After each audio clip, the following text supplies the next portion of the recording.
আজকে দেখাবো আমার আব্বা মাঠে কি করতেছে, সে কি কাজ করতেছে আপনাদের দেখাবো। চলুন দেখে আসি। ওই যে দূরে দেখা যাচ্ছে আমার আব্বা আমাদের মশুর হয়ে সে কি কাজ করতেছে।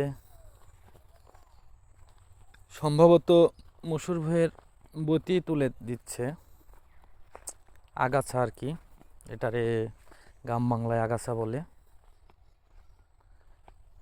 আগাছাগুলো পরিষ্কার করে দিচ্ছে যাতে ফলনটা ভালো হয়। ঠিক তেমনিভাবে আমাদের মনের ভিতরেও অনেক আগাছা আছে যেগুলো আমরা খেয়াল করি না। মনের ভিতরের তো তাই দেখা যায় না, বিধায় আমরা পরিষ্কার করতে পারি না।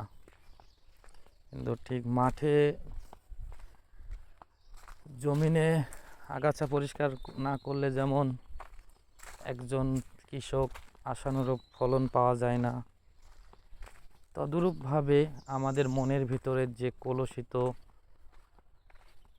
এক কথায় পাপ যেটারে কয়, সেগুলা এমনভাবে আমাদের মনটাকে নষ্ট করে ফেলে দেয়, পরবর্তীতে এ থেকে ভালো কিছু আশা করা যায় না।